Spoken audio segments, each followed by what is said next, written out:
Bobby Manning at TD Garden. Sherrod Blakely is going to join us as well. John Zannis here. As you can tell, the pipes are a little bit off with a minor cold, but we're going to be all right. We're going to get you through postgame show. Celtics cruise 130-121 over the Wizards. Bobby's favorite team to start the season. But hey, they don't look like this against other teams. I mean, throw the score out. This was a blowout. This was a game the Celtics took control of. And of course, the headline here is they did it without Jason Tatum. You can look at it one of two ways. Oh, well, Jason didn't play. That worries me some. I don't think so. I think it's, we know he's got a little ankle thing. I think, and again, Bobby, I believe you asked Joe about this, right? About off days. And he said they beg him, or was it Tatum said that they ask him all the time for off days, and he's like, nah, I don't want them. Yeah. Sometimes you just got to tell him you're off today. He blows them off most of the time, and it was such a weird sight too, seeing him on the end of the bench there in the sweatshirt, just hanging out. Yeah, 76 games last year. I think he played like 80 the year before, there were a couple of years with the shortened schedule there, whatever that amounted to. So he never misses games. I'm glad they're finally starting to work some of those in. This is the first of 5 games this week for them, back-to-back tomorrow, where you think Horford's probably going to sit and maybe someone else, who knows. But it's good to see them start mixing those in because look at what they're capable of without him. Smart's, creating left and right. They're running up and down the floor, hitting a million threes. It's like nothing changed. And Brown was great in this game. I love the fact that he didn't try to be Tatum. He was just himself, playing that same role. Better version of it. He came in at the end and poured on a couple more points, and what was effectively garbage time. It was kind of walk of shame time there at the end. But he had a 30-ish point game there. I think he checked out with 30, and he looks awesome. Yeah. He's starting to hit his stride. Only 2 turnovers in this one. Super efficient, hitting tough shots. He got to play the role of Jason Tatum today, which is like, something he does, his role this year has been kind of the off-ball guy. He had the ball in his hands a little bit more, with Tatum not in there. And he really just kind of stepped into the, I'm going to be the guy, and do all of these things for you guys. And that was great. It's nice to know that he can do it. As you said, the 2 turnovers is always super encouraging. Got buckets whenever he wanted them for the most part. And yes, I do sound a little like Doug. Guys, I was just going to point that one out. Hey guys. At least it's not every day. I was not on a bender. I have been battling a cold, not a COVID situation. I just can't get it back. I got a cough drop in my mouth right now. It is what it is. So, like I said, we'll power through. Good news is, guys, too much gravy. That's what it is. Too much pie. Gravy. We still got your pies in the. Me and Jimmy were admiring them while you were off the other night in the archives here. I think they're gone now. Yeah. Honestly, I'm gonna admit something now. They looked better than they tasted. The crust wasn't as flaky as they were last time I made them. That was a little bit doughier than I like it. So I got to go back to the lab and figure out what went wrong there. But they did look pretty. Anyway. It's so amazing, Bobby. Most teams, if you're without your top scorer, something happens, right? Like not just your top scorer, your top player, your top everything, a top 3 MVP candidate, like that hurts. You remove that from a lot of equations. This isn't to diminish what Tatum means to the team. It's just to show how good this team is and has become this year. It's just nothing. I mean, they didn't miss a beat. They just go out there. Could skip the rest of this week. The offense is still clicking, right? And this is why, boomers love, guys who tough it out and play through pain. I'm not one of them. I like load management. I'd be looking for as many opportunities to sit stars as possible, particularly guys like Tatum. When Rob is back, I want to find more off days for Al. You want to build in Rob off days. I'd love to see 25 games this year, 20 games this year where you're sitting one of your big players just because you feel you need to against competition that you think you can get away with. And we'll bring in Sherrod Blakely here. What's going on, Sherrod? What's up, guys? Can you hear me okay? We can hear you. We are talking about our load management. Somebody's got Discord on their computer because I'm hearing the little chimes coming in. It's probably me. Hearing the chimes, but it's good to know that you're out there. Sherrod is on Discord hanging out right now. You can hear the people. You guys can be too. If you aren't already, head over to our Discord server. Definitely and join our community, join our chat. Sherrod, takeaways of this game. We're just talking about, Tatum's gone. You don't miss a beat. It really is amazing. This team, I go back to a couple of years ago. It felt like when they missed, if they missed any single, or even the beginning of last year, but they missed any single starter and they couldn't win, Right. It was, things would fall apart. The fill-ins weren't capable. The rotations be shot. The bench would get destroyed, and they would lose games just with one guy being out. Marcus Smart missing a game would just tank the whole friggin' team. And now you can be without an MVP and just put up 130 like it's your job. Yeah, I mean, and the thing about this game that was interesting was that, to your point, John, these are the games that they typically lose.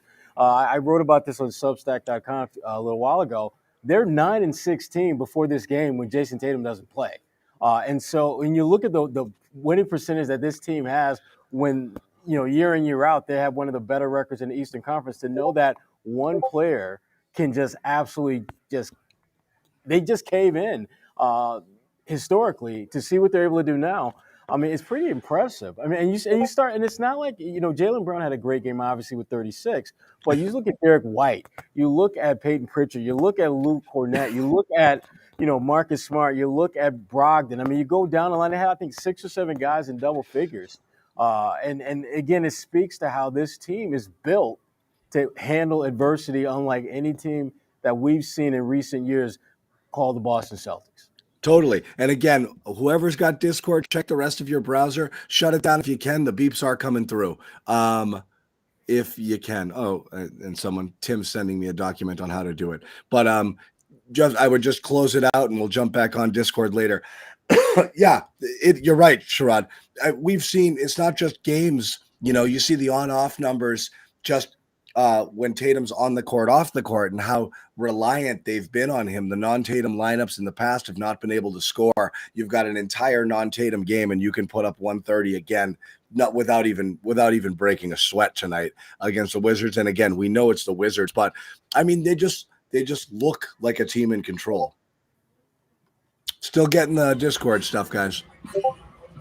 Yeah, it's interesting because we've talked about this in recent years, the possibility of doing this. You don't know if they could have done this with other teams. Like, this bench unit's so cohesive now. They put Smart and Brown out there with Kornet, Hauser, and the whole crew that has been playing pretty good in most of these games, and they're rolling. I thought that rotation, when Kornet came out there, Pritchard at the start of the second, great to see him out there, even though they got the full backcourt in place. And they all made some stuff happen. This is another great game for those two, I thought. Coming out there, attacking, being aggressive. Like this, we talked about him Friday, John. I'm not going to let you off the hook here. Like, he just gets better and better game in and game out. Kornet, that is. Like, he was just awesome tonight. Again, Luke Kornet.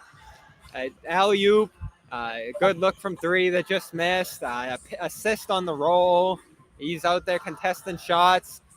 The one with the Kornet contest that we laughed at, it worked twice tonight. It's good stuff. I don't want to. I like Luke. Like it either. We had this conversation, John, but it keeps working. I like Luke. I don't believe it's working.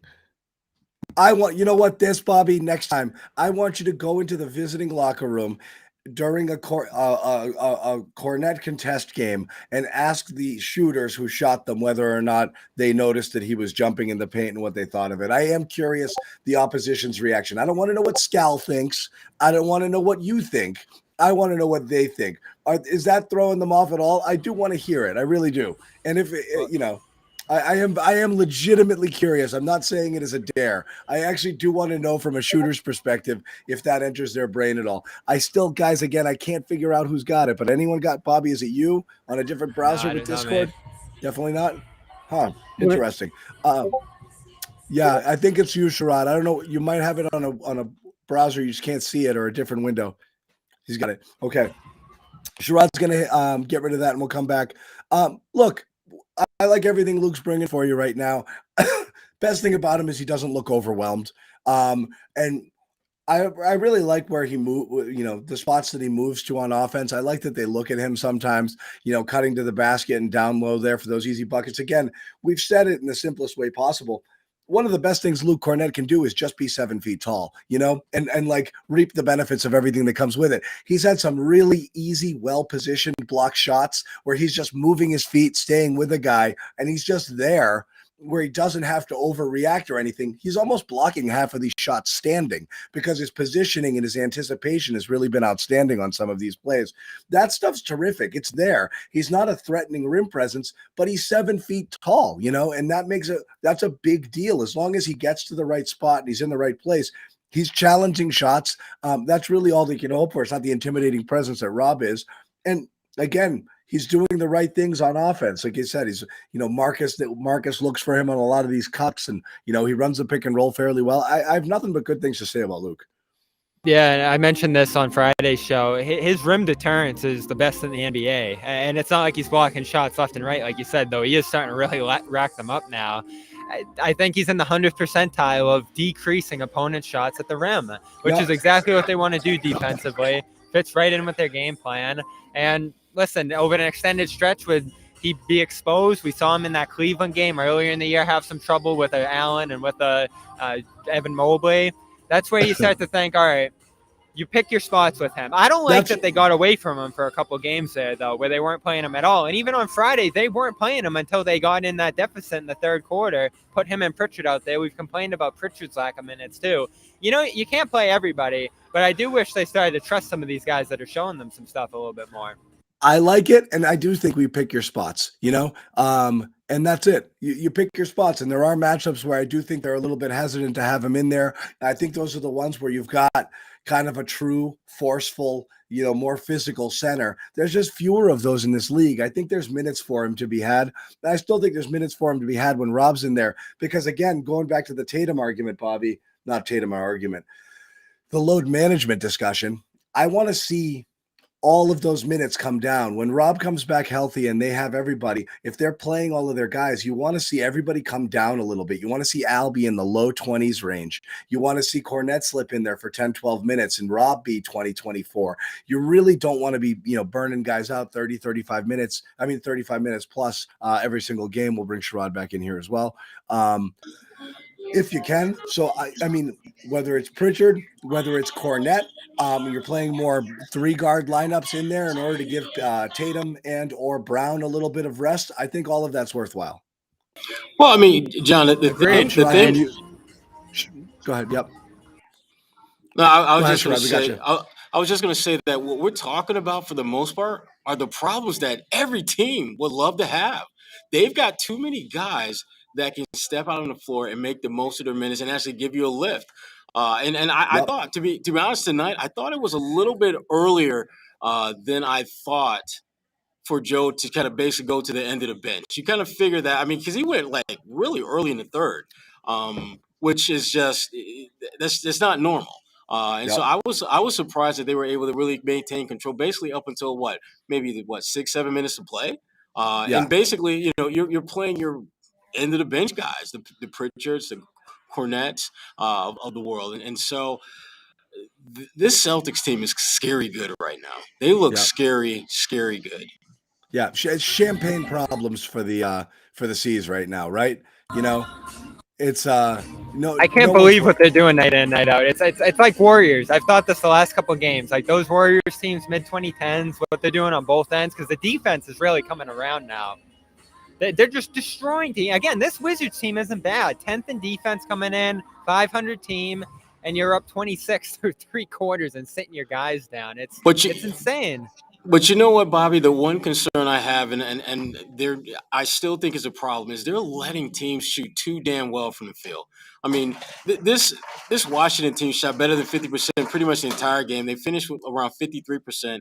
And Washington, you're right, they are a good team defensively, but they're pretty average, maybe even slightly below average in terms of making shots. They came in like 17th in the league in field goal percentage, and yet they shot, pretty much well over 50 for most of the game. The Celtics, at some point, that is going to bite them in the ass if they're not careful. That's my big concern with this guy, that teams get a little too damn comfortable knocking down shots against them. And again, I this has been a thing all year, Sherrod, and it keeps going back to we keep kind of not debating, but trying to decide, is defense a problem? or is it a choice? And I keep saying, I keep leaning towards choice in the sense that I just don't believe. I think like I think if you're playing your 10-year-old nephew in one-on-one, you're just gonna kind of sit back a little bit. You'll let him get some shots, and if he's hitting them all, and the game's 9-7, and you're like, all right, I can't lose this one. You'll D it up. He's never gonna get a good shot off again. You'll block some shots. You'll shut it down. You'll get the win.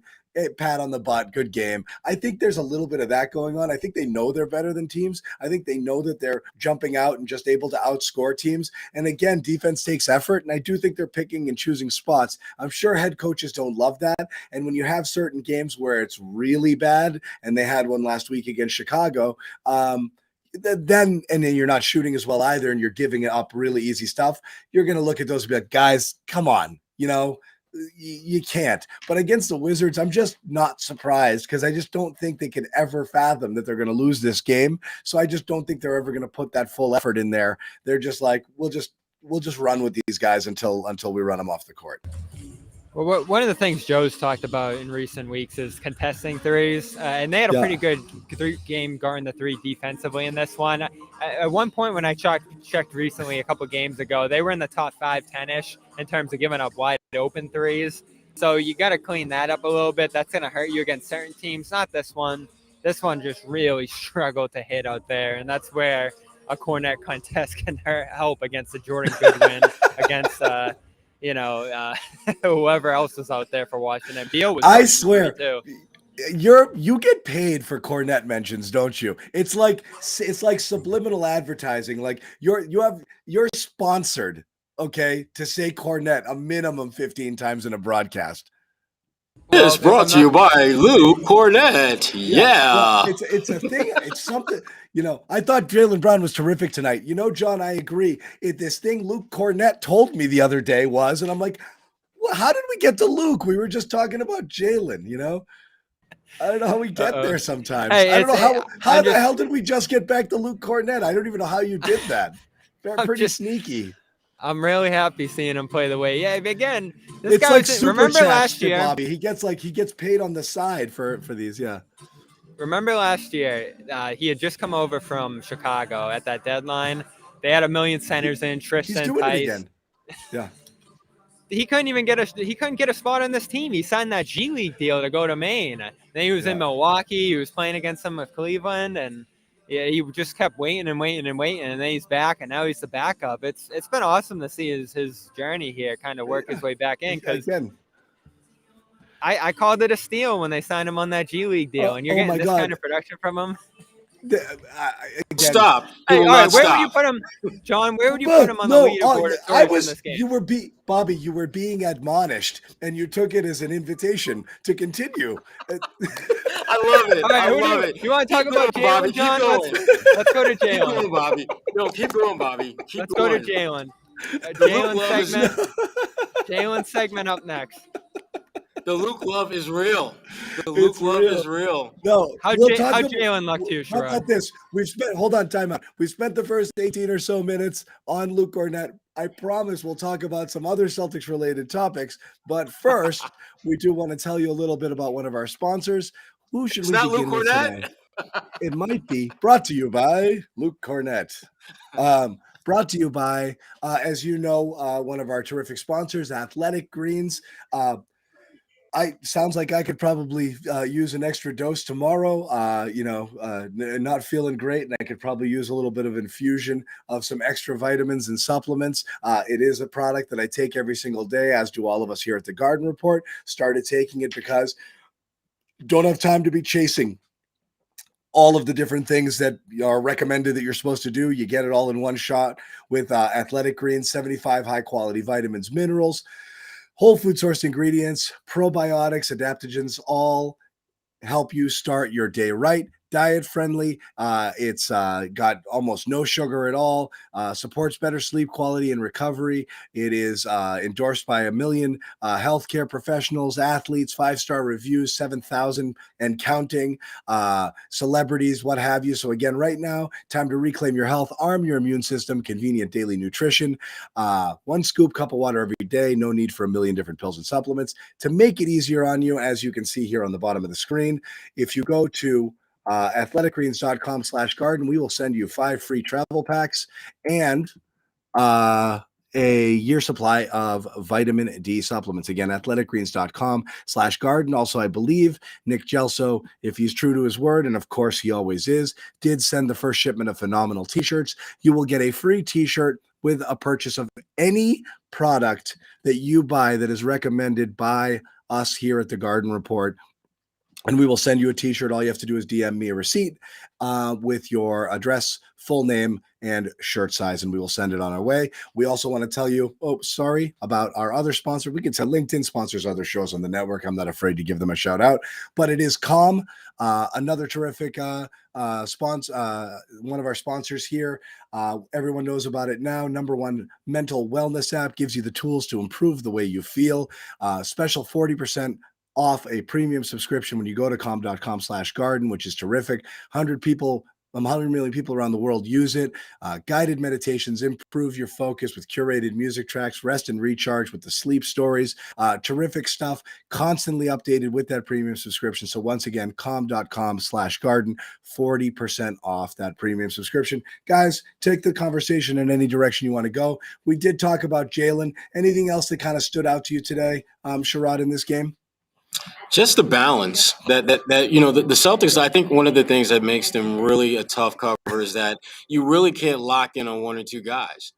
They're showing the kind of versatility and diversity with what they're able to do at both ends of the floor that makes them an extremely difficult team to scout. I mean, the scouting report says let Derrick White shoot. Guess what? He's burning you. The scouting report said Peyton Pritchard is in a bit of a slump. He's knocking down shots.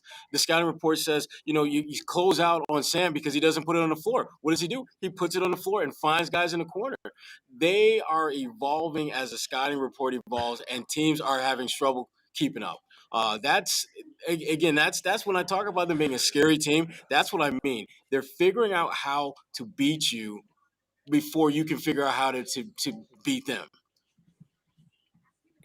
I love what Hauser's bringing as you bring him up right now. Like, he's another guy like Kornet that you could just sprinkle in and get a lot of impact from. Pritchard, big production in small amounts. That's so key for these guys off the bench, because you can tell there was this thing last year with those guys, and we've talked about the comparison in minutes and how they've used their depth this year compared to last year. I felt, and I think they probably felt to some degree, that you weren't going to be able to get enough out of these guys from just sprinkling them in. So what was the point of running them like 4 or 5 minutes if you just weren't going to get anything from them? And that was a problem with Pritchard last year. Hauser, we just never saw it, so you never knew. And they had other bigs last year like Tice, but this like 4 or 5, 3 or 4. How many minutes does he come in and play? I know he got a lot of run in the 4th. But this is just great production for 17, 20 minutes. It's very efficient. You trust him going to him. He's hitting runners in the lane, just doing a lot of different things for you. And I just love where he's at. We can go back and forth about the defense, which I still don't love with him, but I think he makes it work. See, you're talking about Hauser? Are you talking about Hauser's defense, Bobby? Oh my God, Bobby. He's been terrific. He's been so much better. Well, I think even, throw out expectations for a second. Just look at the body of work. I mean, he's a solid defender. He doesn't get beat that often, and he's a hell of a rebounder at his position. I mean, he's done more to earn the right to be on the floor than just knock down shots. He has been one of the great revelations on this team this year. I would put the impact that he's made over your boy Luke every day. Because think about it. He figured out how to help this team without playing to what his strength is, which is knocking down shots. His ability to defend, his ability to rebound, his ability to be a physical presence out there, things that Luke, until the last couple of weeks, hadn't really been doing until recently. So, no, his defense has been solid. I mean, not even forget about solid for his position. It's just been solid. Yeah. That's Again, why he was leading the NBA in freaking plus minus, and you don't do that just knocking down shots. You got to play both ends of the floor. it's strange to me. I know we have this conversation. I don't want to go get worked up over it again. If everybody could play D, rebound, pass, and shoot, they'd all be Jason Tatum, and this would be the greatest team ever assembled. You can't have those teams. They don't exist. So you need guys who do things. For the first time, the Celtics have that. They have guys that do things they need. And right now, as Dirk puts up here, everybody can shoot. And that's terrific. I'll take a team where everyone can shoot and hold their own defensively, if not excel at it, than a team that can defend like crazy but can't shoot a lick. It's a huge improvement over what we have. Hauser is not supposed to be a good defender. Hauser does not need to become a better defender to earn the minutes he's getting. Hauser just needs to play the minutes he's getting and make the most of them by playing exactly the game he currently plays and nothing else. I want nothing more from Hauser. Go out there, be that threat, shoot your shot, and that's it. 17 to 20 minutes a night, perfect. The key to these types of players, and Kornet, we'll throw Kornet in that mix, we'll throw Pritchard in that mix, is what I don't like doing is going away for them from spells. You have to just commit to them being part of your rotation, and you take the good, you take the bad. I do think you have confidence, but you didn't necessarily agree when we were saying that. Well, yes and no. We were saying that with Romeo and Neesmith, and I'm not litigating. I'm not going to go back.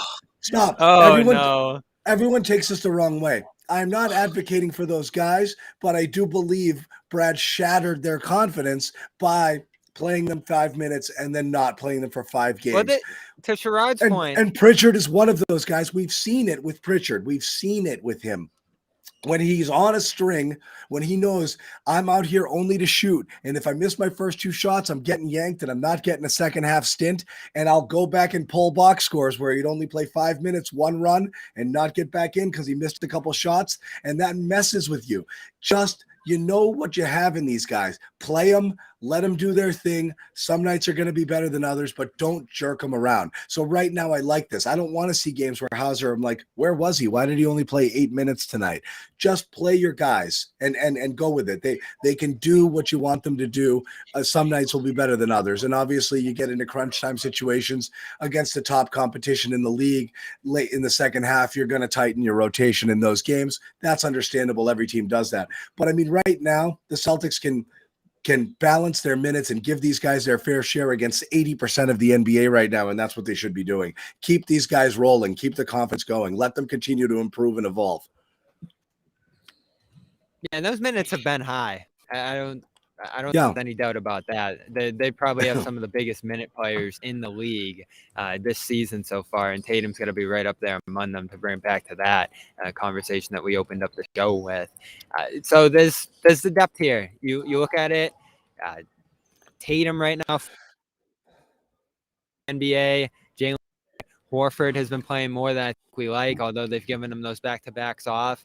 There's opportunities, I think, to ease down the loads that some of these starters are carrying, particularly because these guys are so interchangeable. Look tonight, you got 4 guards playmaking. You have Brown able to, I think, still stay in his role and succeed there because of all that playmaking depth.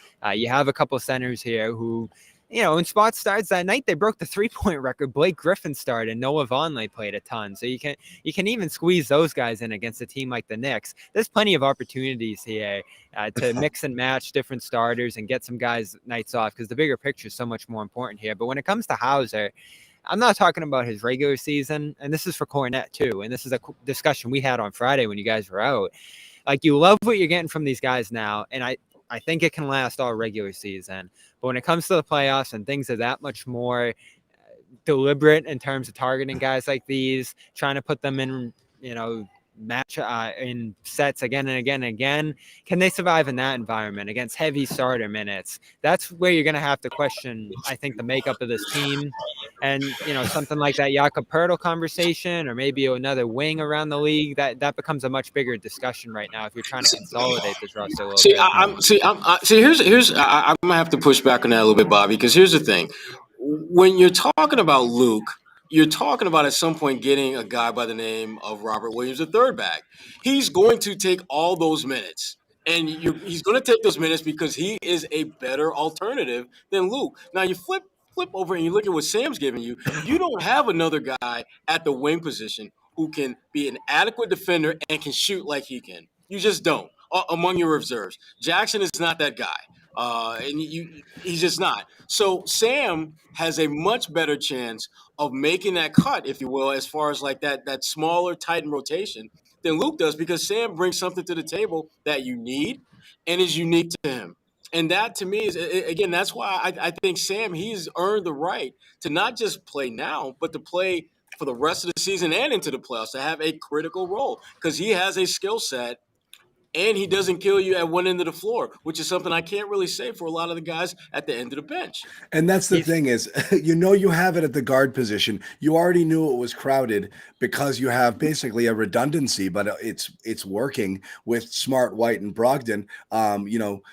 There. So you knew Pritchard was going to get squeezed a bit. It's nice to be able, I think Pritchard and Kornet are very much in the same position. Is there will be games where they're useful. They can play. It's nice to know that they can, but they are going back on the shelf or in mothballs to a certain degree when you've got everybody healthy and obviously when Rob returns. So you're feeling good about Hauser as a playoff guy, John? I don't think you have an alternative, as Sherrod said. The one area where you really don't have, when Rob comes back, you at least have between those two guys, and you're sprinkling in Grant as a small ball 5, and with a few Kornet minutes, you've got your bigs locked in, and you feel okay about that rotation. You don't have anybody at the wing. You can play 3 guards and give your wings some rest by having Brogdon kind of play a 3-ish or Smart. Brogdon's a wing, yeah. I think you can include him in that mix. You can sneak Brogdon in there as a guy who can spell Tatum and Brown with a unit. And I mean, how many times have they done that essentially? That number 2 lineup that can be Pritchard, White, Brogdon, Tatum, and Grant is basically kind of a 3-guard, small ball 5 sort of lineup, and they'll roll that out there, and they're totally fine. And Brogdon is almost kind of a wing, or Hauser's in there in place of Pritchard. There's no question that that's a lineup that they can go to and they can use there, or it could be Pritchard, Hauser. You've seen a lot of Pritchard, Hauser, Kornet, Tatum, Grant lineups, a lot of those in that. No, those are driving that bench's success, and that's another that's a great lineup. Yeah.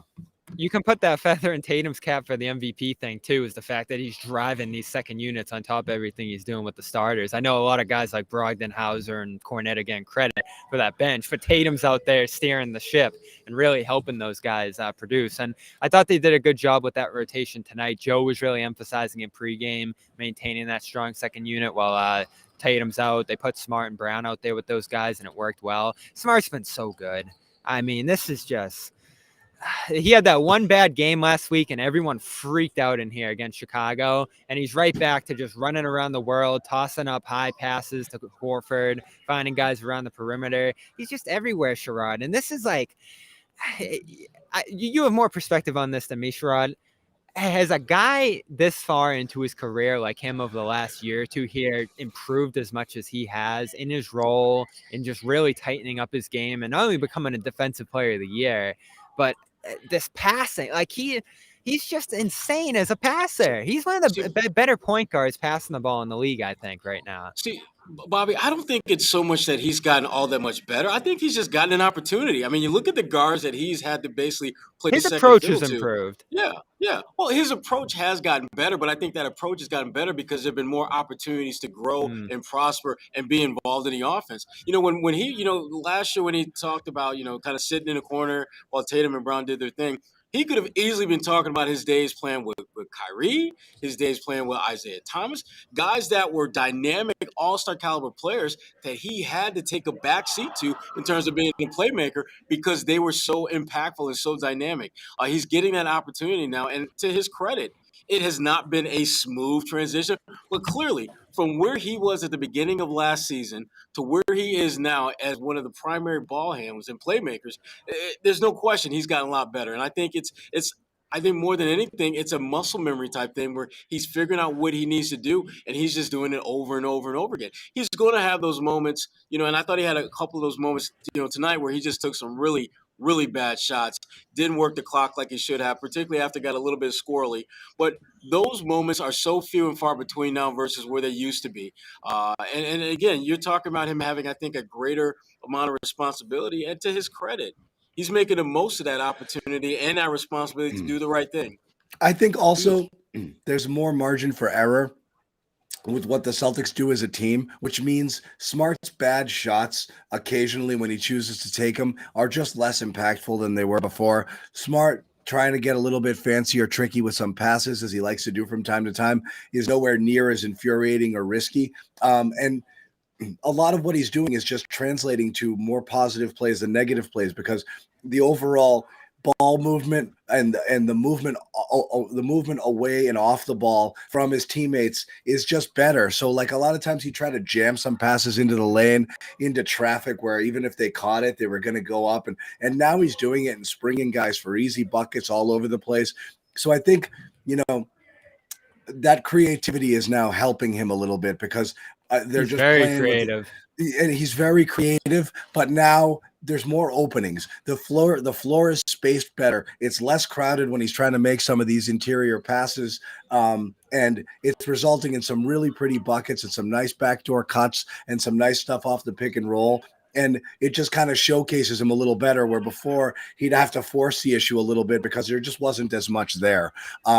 So I actually do think he looks more in command, because everything that's going on around him is a little bit better. It's like a quarterback having overall better receivers, right now, it's just the whole flow of the game is a lot better just with the entire offense.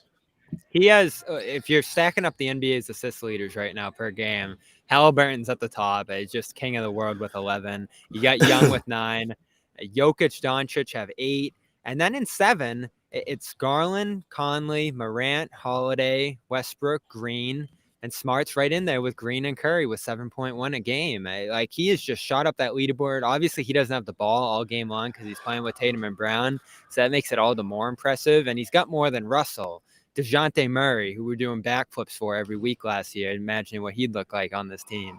Jalen Brunson, who got $1 million from, or gazillion dollars from the Knicks. Lowry, who I always wanted here. He's better than all these guys now. It's unreal. And that's why I talk about with improvement, Sherrod, whether it's the opportunity, whether it's the approach, or just kind of getting to where he always could have with those reps. He's gotten better over the last couple of years here, from, where he'd probably have 2-3 assists per game to just being a guy who's, flinging the ball all over the gym, in control, as John said. I talked to Damon Stoudemire earlier this month about kind of coaching up Smart over 2 years here. And he said that, like, the crazy passes, John, that's what they've really been on him about. Like, when he does that, they get right on him. They're reminding him not to do that. And turnovers with him and others have really cut down this year. I think they entered tonight 5th in turnover rate, like in terms of keeping turnovers low. And that was a huge problem last year. I know, but that's it's again, the turnovers really weren't pass related, they were dribble related, and that was more of the issue. They don't dribble a lot this year. You're right. They were losing the ball dribbling too much or into tight spaces. They're moving the ball so much better. That movement has led to a higher assist rate and a lower turnover rate overall. I mean, Smart based off of his defensive reputation, and the fact that he's a point guard, whose assist numbers are up there among point guards. I think he's top 5 or 6 in the league. Definitely has a outside shot at an all-star nod this year. It's something he's never really been in that conversation. I don't think he'll ultimately get it, because the guys with the gaudier scoring numbers are going to jump in there, and you've got your Murrays. Jalen probably has a better shot, right? If you have the amount of wins the Celtics have, which could end up being like, you really want to try to send 3 all-stars from teams like that, and that you see teams like that get rewarded with their 3 all-stars. You've seen the Bucks get it with that Middleton nod over guys who maybe statistically should have been better, and coaches have flat out said, how are you not going to reward a team that's doing that when they've got these guys? That is largely why a guy like Middleton would make a team where you'd see others whose numbers might have been a little bit. I wouldn't be surprised if, and you'd get Drew given the whole Sports Illustrated start of the year, Brown and Tatum really in for him, because it's not shocking. A big deal for them is really trying to include him in that. Wouldn't be shocking, and wouldn't be shocking if there's a little bit of an internal campaign to try to get him that nod as well. There should be, based around a lot of the team's success and starting to reward real, true two-way players as well. So again, it'd be interesting. What happens there.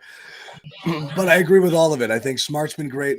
It's impossible not to continue to talk about, Derrick White and his overall improvement, the way he's been. And again, have you come around on him, John, finally? It's not coming around on him. He's a different human this year. This Derrick White is good. The person we saw last year was not good. Yeah, but it's still the concept. I understand. Of But my argument against Derrick White last year was simply based off of, stop telling me this guy's good. He might end up being good. He may have been better than this before he got here, but what he's done while he's been in Boston has not been great. So stop defending bad play because you wanted the trade to work out. It didn't look great for periods of time last year. He really wasn't giving them what they needed. He's giving them everything they need right now, and it's not just shot related. He's just playing a totally different brand of basketball. He couldn't get anywhere he wanted to go. He couldn't score at the rim last year either. He couldn't do anything. His confidence was shot. Yeah, and I mean the big thing that he's doing is that his presence is now it has to be accounted for by defenses. Whereas before, he was self-check. You don't worry about check. He just kind of checks himself. You don't have to worry about him. You have to now, and that's one of the big pieces why the Celtics team is so damn scary. They have guys who can knock down shots. We've already talked about that. But more importantly, they have guys who have the potential defensively to switch pretty much all game long and not be absolutely devastated when that happens.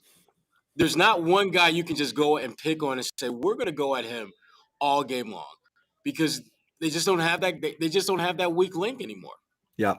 It's just, you're just adding, and again, this version of Derrick White, in addition to adding a player like Marcus Brogdon, who's a freaking absolute pro and has been super impressive, I think, in almost everything that he's done, way he carries himself, way he looks physically this year, what he's done to that second unit offense, checking his ego at the door, not worrying about this guy's been a starter for 7 years, coming in here and being like, I don't care how much I play at all. I'm just part of this thing. This is a guy who, if Brown and Tatum went out for 15 games, he'd score 27 points a game, in their place right now. And it's not a problem. Adding professionals to the team, and that's been the difference here, is they're just pros right now. And that's why they seem so in control of a game like this tonight, is just, they've just kind of got it. And everything is controlled, and it's just like it's added such a overall sense of kind of calm to things. Having all of these guys out there with the ball in their hands has been amazing. The guard play, I can't overstate how important the guard play has been to kind of just settling everything. This is a decision I think Joe Mazzulla really deserves a lot of credit for, because it wasn't clear coming into the year who that fifth guy would be with Rob out. And I don't think any of us thought it'd be White. And then he's in there to start the preseason. He's looking good. They stay with him to start the regular season. And he's just, it's unlocked him. And I liked how his shot looked in camp. Like, there was a lot of good signs coming in, but playing alongside Brown and Tatum for as many minutes as he can here was sort of the whole idea of picking him up. His shooting would improve because he's wide open all the time. He can be a secondary playmaker. I think the staff deserves so much credit for unlocking him as a screener. That's something he's told me he never really did in his career before this, screening all the time. And he's so good at it. I don't know how he got good at it without doing it, but he was just natural in the playoffs. Now to start this year, I think he's been key. This is what I said to start the year, John. He's a better screener than Rob. Like, it's not even close. And so adding that into this movement and screen-heavy offense in place of some guys who aren't as good at that has been a big deal. And then obviously he's knocking down the three, which is always just going to be the cherry on top. I mean, this team just, I don't know how you shoot. They're 40% from three for 20 games. This is a quarter of the season. It's unreal. And that lineup, the starting lineup's plus 11 now in 140 minutes. It's banana land. How good they've been. And again, a lot of people are saying this. Like, I mean, you know me. I'm a grain of salt sort of guy, and like, I don't want to overreact and get too high that quickly. I am pretty high on this team overall. Because I don't know that the 3-point shooting is going to be this good all season long, but I buy in I like the process. I like how they're going about getting their shots. I don't think it's a team. Again, you look at them. I'm always going to use like Game 1 Golden State as the model. I did not believe that was sustainable. When Draymond Green said what he said, I was like, he's right. I don't think this team can do that again. I do think this team can keep doing it. I think this team might reach a cold patch where for a few games or a stretch, they're not falling. I still have faith in just how it's going because the overall shot selection has just been better. They can get to the rim. They're getting free throws. They move the ball so much better. The quality of shot that they're getting is good, and they've just added more. From White fixing his shot, Horford getting back closer to his career averages, and adding Hauser and Brogdon to the mix. There's just more scorers out there now than there were before, and the space that they have to work with is totally different. So I don't think they're going to come crashing down to earth with this stuff. Well, I mean, in this game against the Wizards, the one thing that, was kind of low-key to victory is recognizing mismatches and not messing around with that. How many times did we see Marcus Smart on a block tonight? A lot. And we saw Al on the block a lot when all of us, he gets switched out on a little guy like Beal or Kispert or whatever his name was. Those are the things that I'm not sure they would necessarily have done as much of in the past. They go down there once or twice and get a couple buckets, and then you start shooting threes. Whereas tonight, they forced Washington to make adjustments. And when Washington did a better job of collapsing when they tried to go down on a block, they just kick it out to Sam and Grant and all those guys. And that's how you're supposed to be. But that's how you're supposed to look. They shot 34 threes. It's well below their average. Right. This was not a game where they felt they needed it. They drove and they kicked and they got open looks, which is how it's supposed to work. And they're hitting them at an insane clip. But that's not where they made their money tonight. They didn't. They can do it in many different ways. We have Joe now keeps seen alluding a to team. the fact that they could go bigger too when they get healthy. Yeah, right. We have now seen a team beat. This is why I'm so bullish now, and I don't know that I'm going back on it.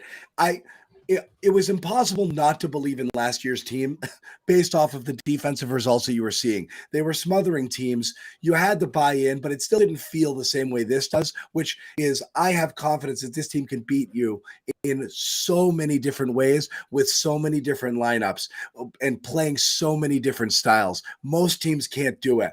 They do what they do best and hope that their best is better than your best. I think the Celtics can give any team a whole different set of difficulties on any given night, and not a lot of teams can do that. It's incredibly impressive how many different ways that they can beat you, and I really believe when they want it and when they rear back and they want that defense is there too, and it could be lights out. It really could be. I think they're playing on a completely different level than most teams in the NBA right now.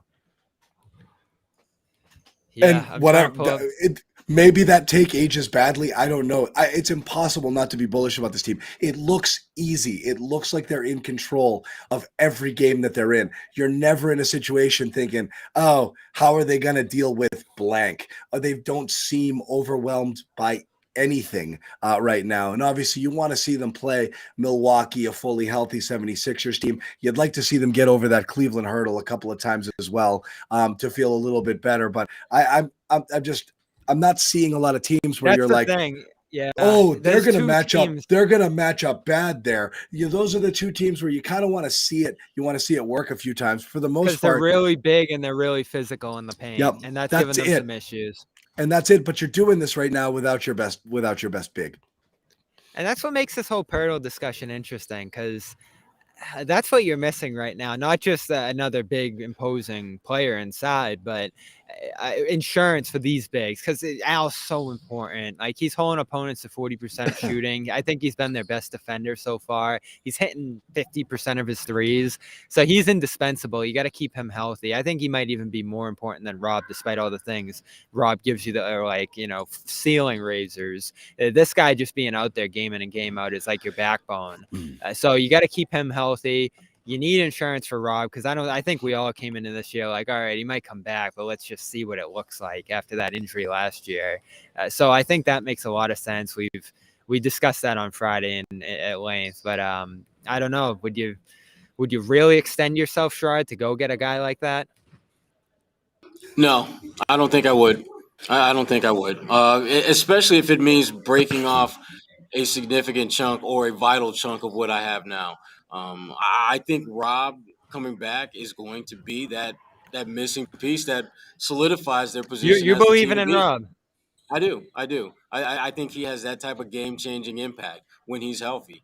And the fact that he's missed so many games, I'm more inclined to believe that he's going to be able to stand a duration. Because remember, you're not going to play him 30, 35 minutes a night. In fact, you may wind up seeing a situation where him and Luke are splitting minutes, where he's playing maybe 20 and Luke's maybe playing 10. Or maybe Maybe. Al. And that, if you're the Celtics, that's a great problem to have. Where you've got to find a way, because that will have more to do with them trying to preserve Rob for the playoffs than necessarily what Luke brings to the table. Luke has been a solid contributor the last couple of weeks, and that limiting Rob's minutes when he comes back might be a way of both preserving him while rewarding Luke at the same time. Here's my thing with Rob. I didn't bring him up this time, John. No. My thing with Rob is this. I don't do anything to this roster outside of, a Band-Aid or two. If you can use that MLE, great. I'm not giving away pieces of this team unless you're making significant upgrades. Somebody wants to talk to you about Grant and draft picks, that's going to get you a higher caliber player or something like that. Yeah, maybe you'll listen to some things if teams are looking to kind of tank it up a little bit.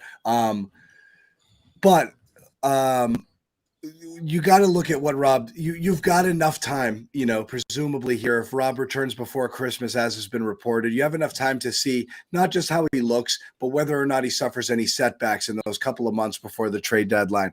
The biggest thing to me with Rob is not how he looks in the first couple of weeks, 3 weeks, whatever. It's that concern of like a flare up or something like that. Once that starts happening, I hate saying this and everyone's going to kill me for it. If that starts happening post these surgeries here, I think we're seeing the beginning of a spiral that's going to continue with him, which is that guy whose knees are already starting, the cartilage is wearing faster than you want, the arthritis is kicking in, he's starting to get bone on bone, and it's just going to constantly be having those problems, and it's always going to arise. He's going to have to manage it. Some guys can extend that for a little while. Some guys, they go really quick. I'm not You really hope not, because I'm not going to be a doomsday guy, but that's within the range of possibilities with Rob. And I hate saying it because I want to grow old with Rob, like I don't want to. I was just going to say, John will be 80. Like, there's this guy, Robert Williams. If he had one great year, yeah, he could have kept really it going. Do. I want to grow old with Rob, and I don't want that to be the case. But if you start to see it, that's when you have to start worrying. That's when you start having. He's still the guy. Listen, like this. That's where you start having Jakob Pertl conversations and things like that, where you're like, I don't know that I can count on this, and I might have to offload my shares. And that's a real shame because of what could be, what could have been, what might be. I don't know. We're all fingers crossed, hoping that he comes back and is just Rob, and that by just managing minutes and ramping him up and letting him play his way into shape, that he just plays, and that's great. But there's always that risk now when you've done these types of surgeries and things start to wear in there. You really don't know how it's going to go, and obviously the history is not on his side. And I still think they need him to win it all. Maybe they don't, and they're just going to kill the league like this, and they're that much better than the field. But I still have enough respect for the Milwaukees and whoever else is going to join that mix eventually here, Cleveland possibly, who I think if Rob's not out there, stand a chance against the Celtics and could push you. And who knows? Maybe even the Warriors come back to life in the West. They obviously no one is untouchable. Yeah, no one's untouchable. If you see an opportunity to improve, you go for it. It doesn't really matter. I'm not super worried about disrupting chemistry per se. If you can make a move and you're not giving up something that's going to hurt you, you're going to do it. Regardless of who looks good or whatever. When the opportunity presents itself to get better, if other teams are going to give you their best good players, you take them. Regardless. And there's certainly going to be teams this year who are looking to trade guys. Yeah, I mean, you have possibly the biggest, the tankiest season of a generation here, where people are just going to be trying to offload and get out and justify dropping games, and you're going to see a lot of that. So I think there might be some players there to be had. It's just what do you have to give up to get them, and can you can you do it? So yeah. Who knows? Anyway, I'm out of lozenges. I didn't bring my tea with me. I have no water. I actually don't think I can make it another minute. I do have to call the show, unfortunately, guys. Bobby, if there's anyone you want to pick off in the locker room left here, you can go check it out. I apologize, guys, again about the voice. This is the best I could do. This was my Doc Rivers impersonation tonight, but I'm glad to be back on the show. I hope everybody had a super happy Thanksgiving. It is nice to hang out with you guys and do the show. Who do we have tomorrow, guys? Sorry. The Hornets. Charlotte. The Hornets. Oh, T. Rose. The Gordon Hayward situation. Holy wow. That's interesting as hell. We'll save that for tomorrow. But Robin chiming in, and it's not about police and cheese shops. She's mad at the Hornets now about how they have treated her poor Gordon Hayward. We will get into that tomorrow in advance of the Charlotte Hornets game. I love Gordon. So, yeah. I love Gordon. I do. I do too, and I like to not believe in brittle. As a thing, but I think actually his bones might be made of gravy. Like he might be brittle. Hey, I gotta give it to everybody. Yeah. I gotta give it to everybody in the chat. They're like, get him out of here. He's always hurt. He has been in Charlotte, and that's derailed their season every year, except for this one where they actually looked like they were going to be pretty bad anyway because that Miles Bridges situation. So, $31.5 million next year. Not great. Yeah. For them, not great. For Gordon, awesome. Yes. Awesome. It's going to be interesting. So we've got the whole crew back, Jimmy and Josue. I'm going to put myself down as questionable for tomorrow, but we will have a good crew here, I'm sure, for this game. So we will see you guys tomorrow. I want to give a shout out once again to our sponsors. We'll start with Calm. #1 mental wellness app, calm.com/garden. Receive 40% off a premium subscription when you sign up. Also, AG1 Athletic Greens, 75 vitamins and minerals, 1 scoop of water, all of your nutritional needs taken care of just like that. Go to athleticgreens.com/garden, a free 1-year supply of vitamin D and 5 free travel packs along with your purchase. And if you support any of our sponsors here at the Garden Report, we will send you a phenomenal t-shirt. And you guys can just send me the receipt, send me your address, send me your sizes. One last thing I'll tell you guys. Hold on. Yeah. Sorry. Everyone's making the same joke right now. Athletic Greens is working fine, guys. I've been friggin' healthy as a horse. I'll tell you that. I did want to tell you, where is it? Our Discord server.